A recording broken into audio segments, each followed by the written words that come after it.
Welcome to the Beyond Divorce Embracing Change podcast. My name is Michael Flores, and I will be your host while we explore the complex journey of divorce with empathy, insight, and practical knowledge.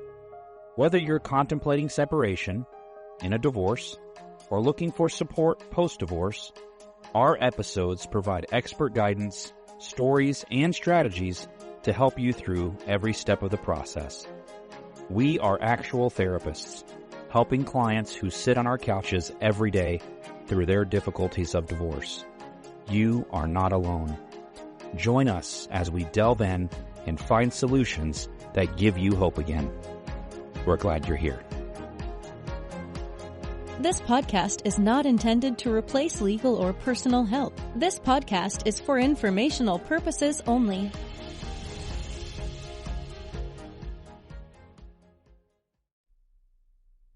It's good to have that. Well, welcome to 2025. Oh, we're in 2025 Already. We're there. So welcome to 2025, everyone. Thank you again for being back with us. For those rejoining, those of you that are new in 2025, a great way to start the new year, to just get people moving through this process. We hope that you'll continue to subscribe for those that have, and we hope that those of you who haven't will consider doing that, especially after today's episode, which I think is super important. Absolutely. Absolutely, yes. And please leave a review while you're there. We'd love to have some feedback from you and get a review from you all.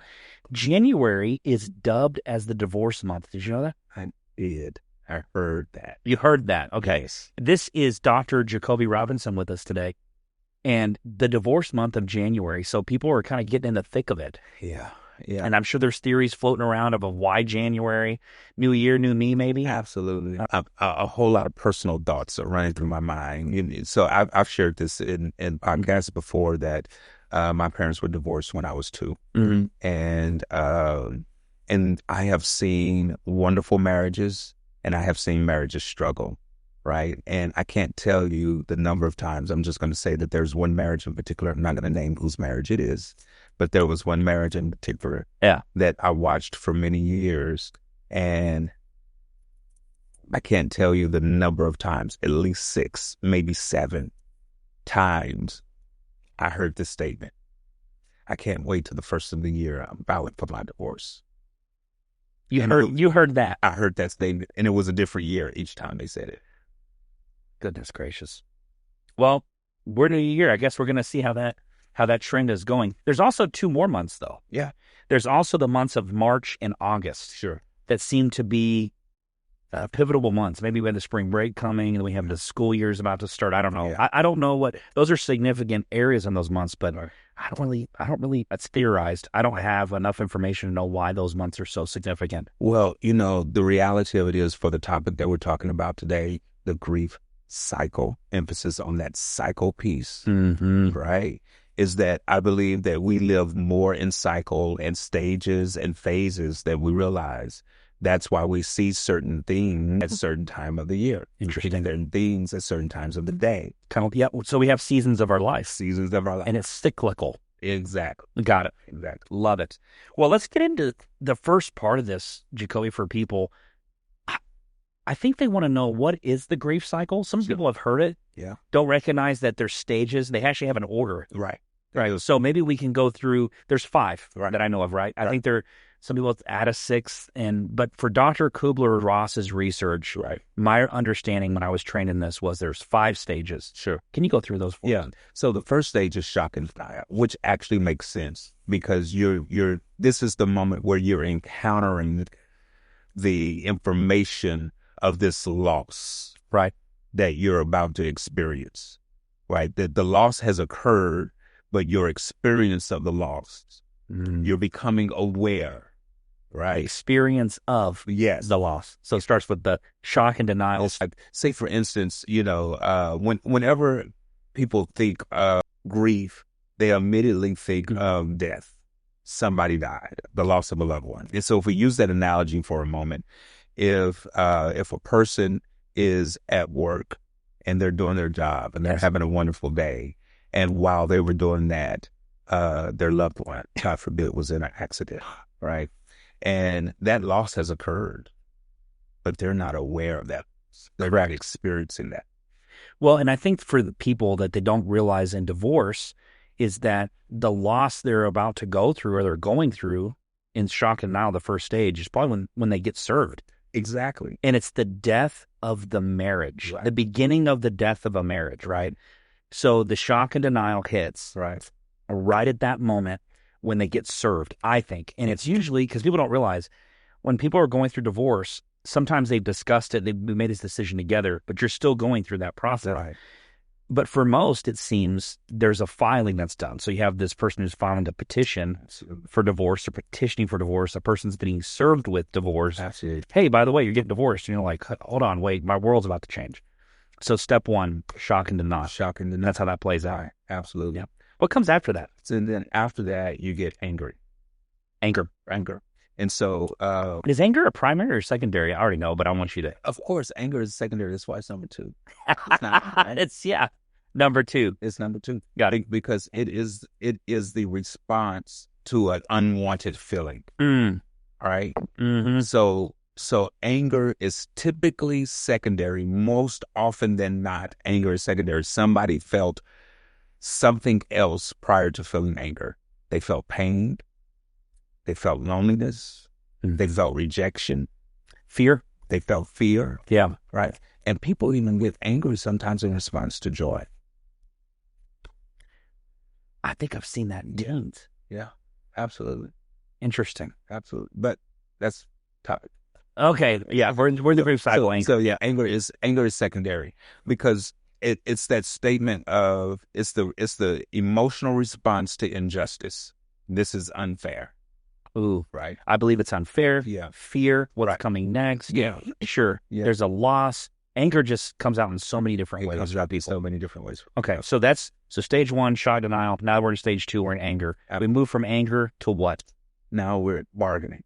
Bargaining, stage 3. Yes. What does that mean, bargaining? Bargaining meaning that now I'm contemplating what happened. Mm-hmm. And as I'm contemplating what happened, because I don't want to experience this, or sometimes I just don't want to experience this way. Right. Then I'm trying to explore how we can do it differently, what you could have done differently, what I could do differently, so that I don't have to go through this. I want to make this discomfort, this dis-ease go away or feel better. Do you suppose in bargaining, this is where people might want to attempt a reconciliation with their spouse? Oh, yes, absolutely. So they're like, hey, let's not do this divorce thing. I know you filed, but we can talk through it. Let's go to counseling. Right. They start offering all these things to how to solve it, right? Absolutely. Let's go to counseling. Let's go to the church. Let's talk to your parents. Let's talk to my parents. Let's talk to the family. It almost seems as if that's the stage where I see people presenting all these potential solutions, but they're all aimed at preservation. How is this going to affect the kids? Could that be an example of bargaining? That's an example of bargaining. You're not considering the children. You're not considering the children. How is this going to affect the kids? But then they call it, I'm being manipulated. Well, you still in bargain. Do you suppose bargaining comes out as manipulation? It can't. You know what I think that should be changed to then? What do you think it should be changed? Negotiation. Negotiation? Because if you say to someone, they're bargaining with me, that has a negative connotation. Sure. It's like you're wanting something for whatever, right? If you say they're manipulating because they're trying to get a resolution, but they want things to stay the same, they're really negotiating. Right. Have you considered the kids? Have you considered, right, there's another loss that could be happening. I don't know. I just wonder if we change that to negotiate. Well, the reality of it is, in my opinion, is that people will choose whatever word works for them for what they're trying to do. I guess I was trained as a counselor, so yeah, I don't bargain. I guess I negotiate. Yeah, absolutely. And the reality of it is that negotiation is something that should happen anyway in this process. There you go. Do you think it would work better if both parties were in the same stage at the same time? Maybe. I think the reality of it is that each party will encounter each stage differently, or they can. Right. Encounter it differently. So if you're encountering this anger stage with a level of petty and immaturity, We don't see that. Right. And I'm encountering this anger stage from a place of understanding, but I'm owning my anger. We're probably not going to collaborate very well. Okay, we're going to get into that deeper because that's really important to talk about how this plays out in the divorce relationship. Sure. Okay, so we have that. What is stage 4? Stage 4 is going to be sadness. Sadness. Okay, so you're saying in stage 4, so that's interesting. It's not like part of the first or second or even third stage. Right. There's 5 stages, and the 4th stage is sadness.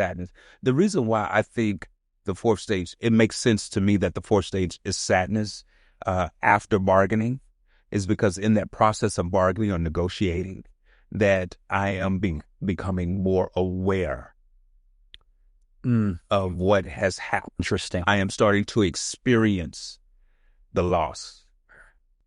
That's a good point. Yeah. That makes a lot of sense. And what is the 5th stage? And then that 5th stage is acceptance. Well, how does that play out? That plays out in me recognizing that this loss has occurred, right? And not only has the loss occurred, I am beginning to accept my thoughts and my feelings in response to the loss. Wow. Okay. And I also wonder if there's a layer of acceptance built into this is what we're doing. This is what we're having to do now. Yes. Yeah. It's almost like we're going to have to work on this new normal. Right. Absolutely. Yeah. Now, in acceptance is that phase where I begin to strategize. Like, so from a solution-focused approach, I might say as a therapist, at this point of your acceptance, what's your best hope for future? That's a perfect question. You know? Yeah. Because then they can develop that newness of how things could be. And that's why they have to grieve what was. Yeah, absolutely. I had a guy say this once. He was in a very significant relationship. I think he thought he was going to marry this woman. Sure. And anyway, he comes in and he's struggling because she is wanting to move on. She's breaking up with him. And so he's coming to counseling. He's in a really bad place. Pretty much he was going through the grief cycle. He came to me somewhere between bargaining and sadness. Like he was in between those because the conversation was regarding bargaining and then moving into some sadness. And so you could see this transition back and forth. But anyway, long story short, what's really interesting is as we worked through it and I was asking those wonderful calibrated questions, he gets to a certain place in the conversation in therapy where he says, I've realized what I'm struggling with. Mm-hmm. I'm okay with the fact that the relationship is over and we need to move on from one another. I'm okay with that. I've accepted it. Where I struggle is accepting what could have been. That one got me. So is it accepting the loss of what could have been? Yes. Yes. Because he envisioned, so think about our questions, right? Like, yes, what are your best hopes for future? Well, that was something he was developing with this person in the relationship. Sure. So his preferred future looked like them in it with him. You know, Michael, that's the epitome of what we see in therapy when a person say that they're stuck. Right. They're stuck because they don't want to let go of what could have been, of what they often will say what should be.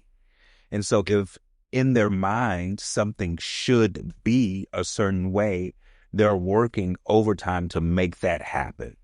And I think that, and we may be getting ahead of ourselves, and just say this and then I'll let you redirect us, is that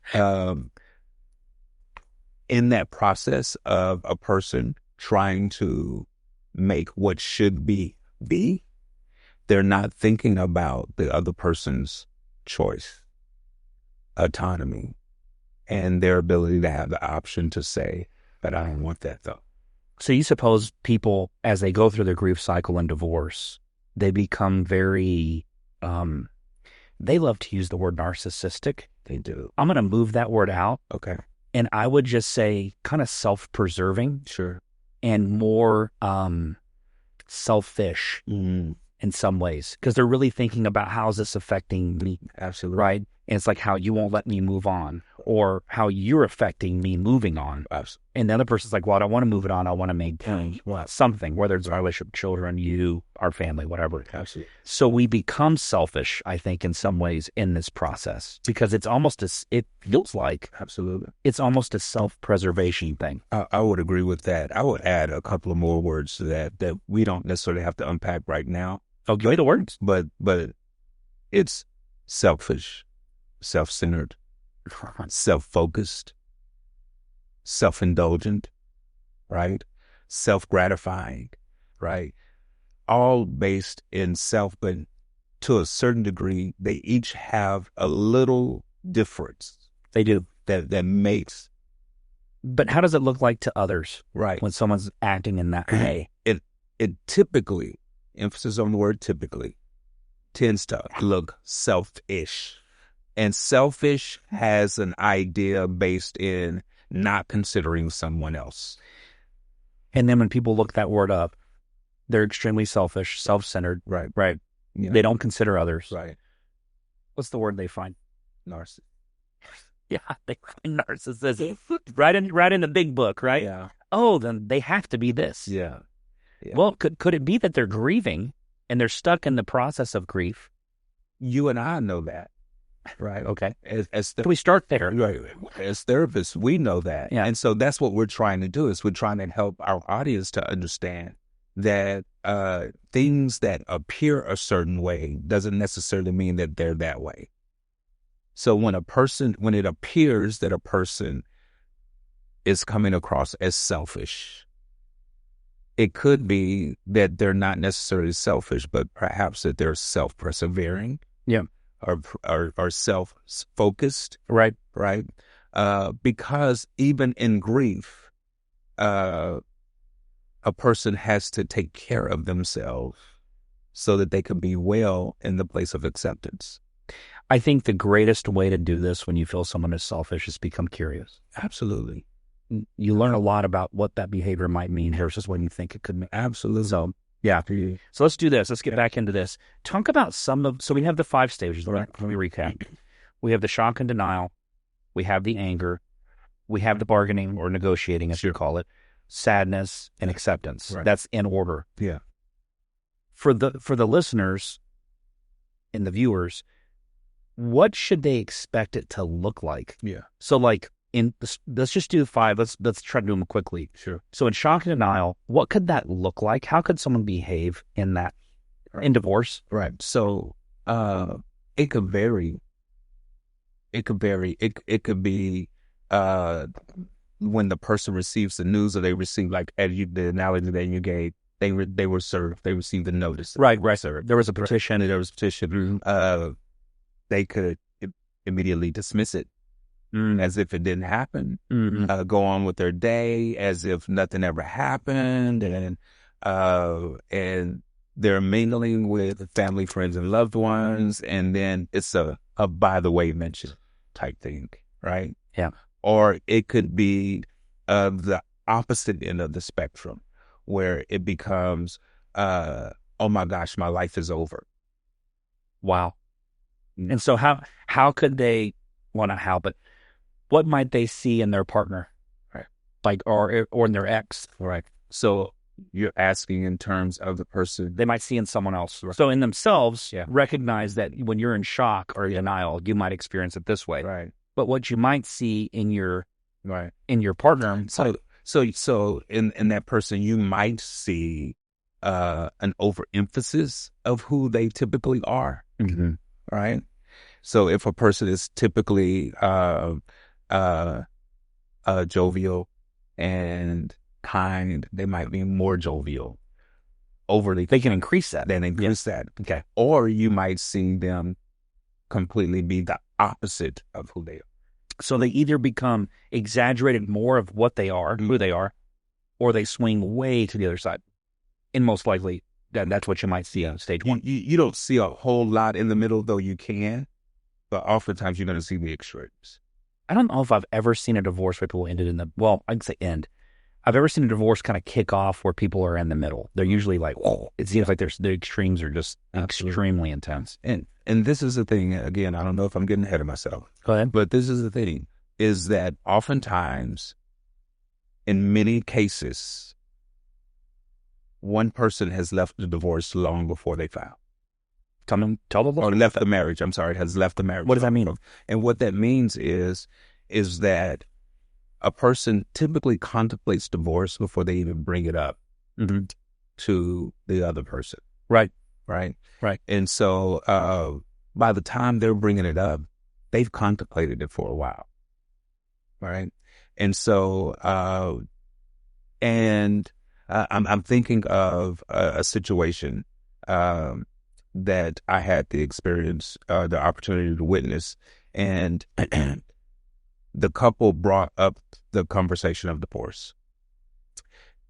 One person decided that, okay, it looks like we're going to work on it. We're not going to divorce. The other person brought it up as a point of, I'm informing you that I want a divorce. I see. And how that person thought that the information was going is that I'm letting you know that I'm filing, even though those words were not used. But that was that person's intent. So that when the other person received the notice, they were shocked. Sure. And that's stage one. Right, because that's stage one. They were completely shocked because that's not what was said to them. There you go. Then it leads into anger. What does anger look like for them? We're in stage two now. Anger looks like, how dare you? After all of this that I've done for you, everything that I've given my life to you. Can this come from the person who's filing divorce and the person who's receiving? Absolutely it can.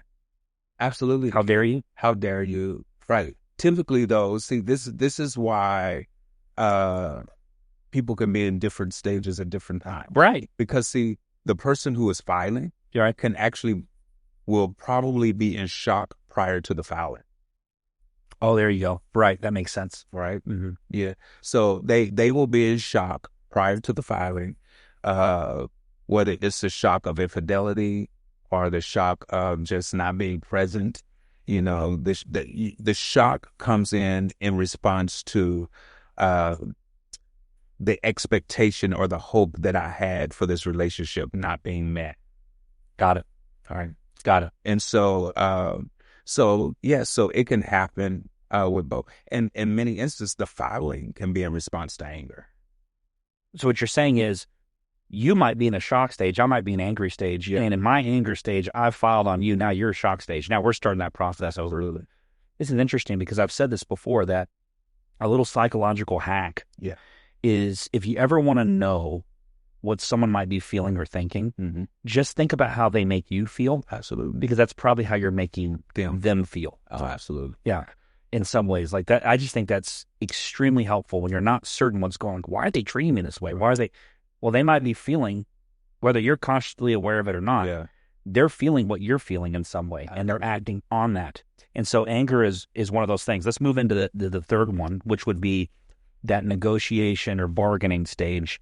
Absolutely. So how would that, what should the listeners, viewers kind of look out for to say, this is how we know we're in that stage, either from them or from me? Right. So we talked about a little bit earlier when we talked about things that might be said, things like, how's this going to affect the kids? Yeah. We did. We may have talked about things like, this is where the conversation really starts happening. So this is a conversational stage, usually. Typically. It can be passive aggressive. Do you suppose, okay, hold on. Do you think in the anger stage and the shock and denial stage, it's more statements? And maybe in the bargaining, the negotiation stage, you're going to hear more questions from the person? I would say typically yes. Yeah. Right. So if you're getting more questions from don't take offense to the questions, they may be in the stage of bargaining. Absolutely. And negotiating, right? Yeah. Because if you're getting statements like, how dare you? Yeah. Do you not remember how much you treated me like a da-da-da-da? That's a statement. So they might still be in anger stage. Right. So maybe look at how they talk to you. Absolutely. That might tell you what stage they're in. Right. I don't know. What do you think? I will say so. So like typically what we're seeing in the anger stage are going to be statements of attack. There you go. Right. And in the negotiating stage or bargaining, it's going to be statements of curiosity. Yeah. Even if it's but you might still see some jabs in there. Oh, of course. Instead of power punch, it's a jab. Of course. Yeah. Okay. Because keep in mind, anger has its own set of stages. Oh gosh, we better not get into all that. We won't. There's like have you noticed there's stage, and there's all these little sub stages. Yeah. So that's all right. Okay. Next one would be sadness. Yeah. So what kind of things might a person behave like, or how might that play out? What would that look like? Right. Either for self or for their other. Yeah. So you might see a lot of remorse. You might see a lot of sadness. Is this where the I'm sorry's come in? This is where the I'm sorry's come in. This is where of course, like the apologies. This is the stage where you might see one party working extra hard to seek forgiveness. Right. And I'll say something that's really interesting. So let's say, let's set up a scenario here. I'm in a relationship. I'm mad at my wife. Yeah. Okay. I'm hurt. I'm angry, whatever. I decide this marriage isn't going to go forward. I file for divorce. Yeah. And my wife is now going through the shock, the anger, everything else. Let's say my wife moves quicker than I do and she gets to sadness. Yeah. And I know it could come out in bargaining too, the whole apologies and everything else. But let's say she's in the sadness stage and she says, I'm so sorry. I know I wasn't the wife that you deserved, whatever else. But let's say I'm still stuck in anger. I'm going to respond probably in a very angry place to them. Of course. And remember, people will give to you what you give to them, right? Absolutely. So I might move them backwards in the grief cycle back to anger. Sure. Because now they're like, oh, you're coming at me with anger. So let me, right? And they spew it back. And so some people, I don't think even realize that where you are in the stage, you can actually put an emphasis on your partner to be back in that stage because you have not achieved acceptance. Absolutely. And this is the thing, right? Is that pendulum can swing or not. Tell me more about that.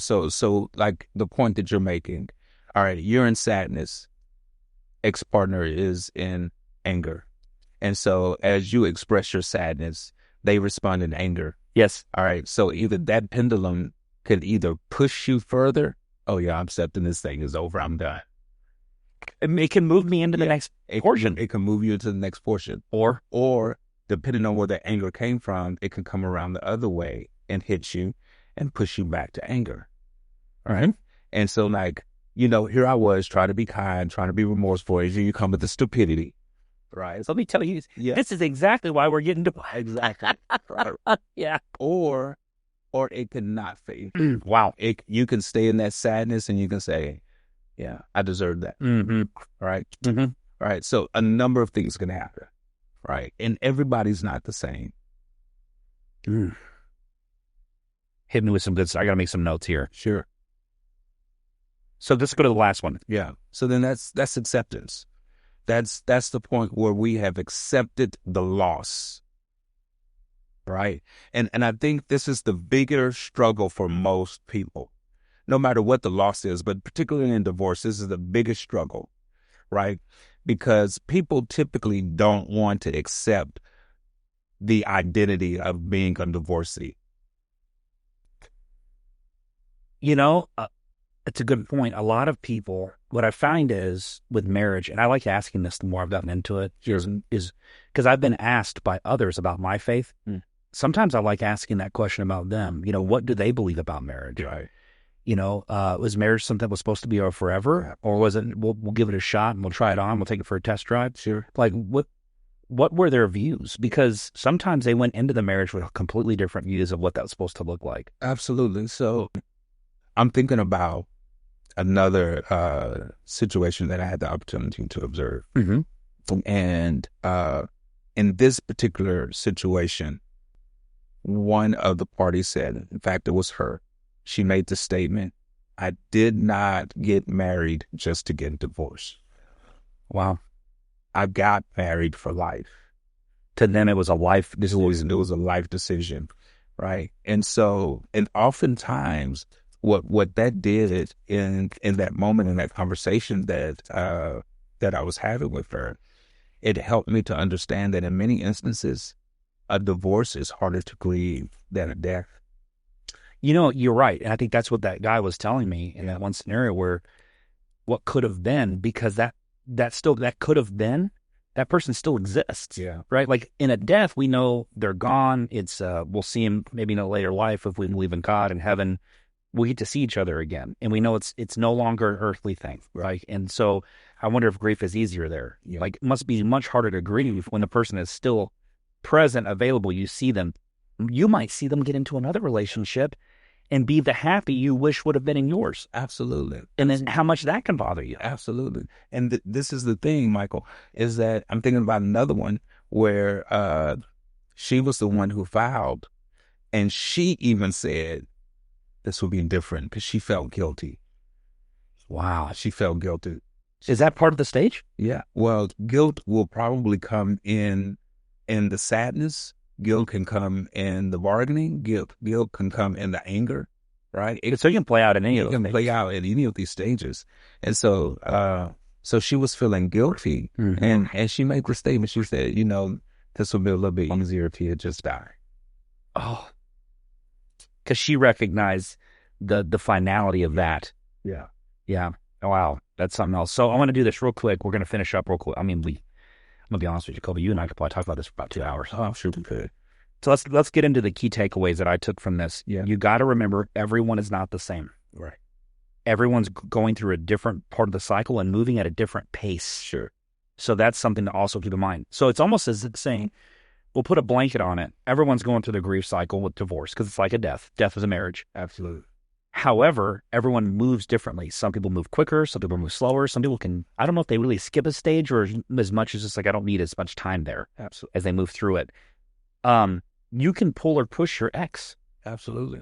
Like you can be in a different area in the grief cycle than they are. And by your response to them, you can push them in or pull them back from where they are in the process. And that's probably why it feels so cyclical. Absolutely. It's like, man, one day they're really nice to me. Another day they're just treating me like they must be bipolar. Yeah. We heard that one, right? Yes. Okay. Yeah. Okay. And then you have knowing where you are. Absolutely. Like if the best thing people could take away from this is understand the 5 stages, right? Know where you are in the process so that you don't get pulled or pushed. Right.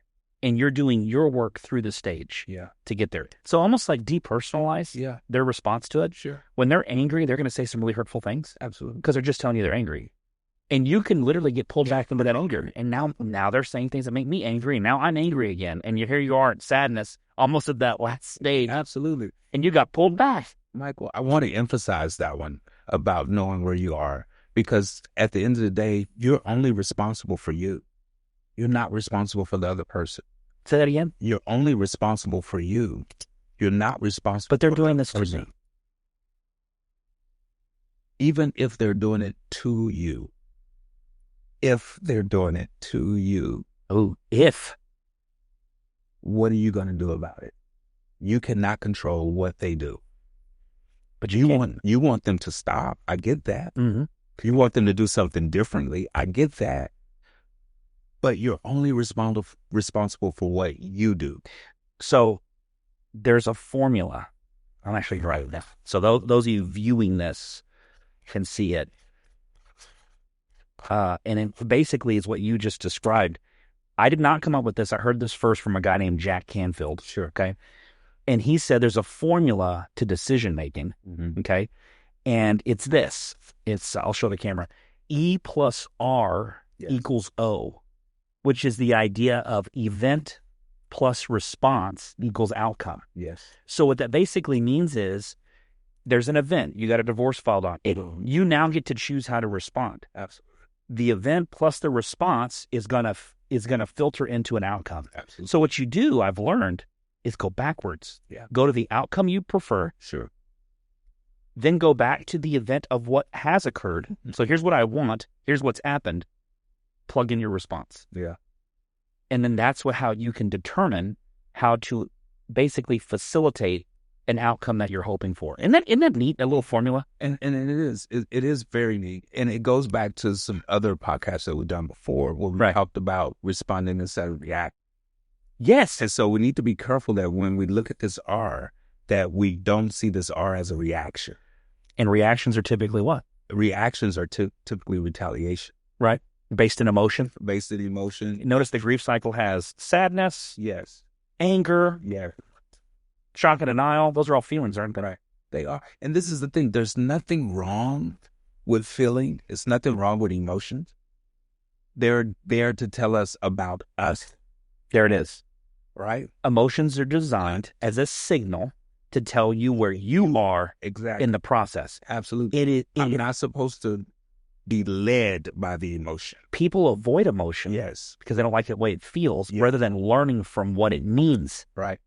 It's the same way as when we're driving and the check engine light comes on. That's what an emotion is. It's check engine light. It's a check engine. It sums up. Yeah. But how many of us keep driving? It sounds funny. I bet it's something in the steering column. Yeah. And this is the thing that I notice. I don't know about you, but my son is getting real close to driving age, or is at driving age. And every once in a while, there's a ding that'll go off on the car. Particularly, what really gets me is the ding that happens when the temperature drops to 39 degrees. My car will ding to let me know that it's cold outside, and so winter awareness. So he's sitting over in the passenger seat, and the car will ding. And he looks over to see what's going on. I said, "What are you doing?" He says, "I want to be pushing the car." I don't like he's gonna be able to choose at this point, because like he's concerned about how much gas we have. Yeah, I heard a ding. What it mean? He's concerned about is it a low flat tire? Yeah. Like, so if your emotion is a ding, all you got to ask is what it means. What does it mean? That's it. What is it? That's it. I think we got it. Yeah. I really enjoyed this conversation. Yeah, I did too. I love it. And I think it was one of our shortest. I'm going to be honest with you. I think it was one of our short. I'm going to keep talking because I don't want it to be the shorter than one. No, Jesus. No, I enjoyed it. Thank you, listeners, for being here. Thank you, viewers, for being here. Please follow us on Instagram at Brighter Possibilities FC, Facebook, Brighter Possibilities Family Counseling. We love having you here, and thank you so much for being here. Keep moving forward, everyone.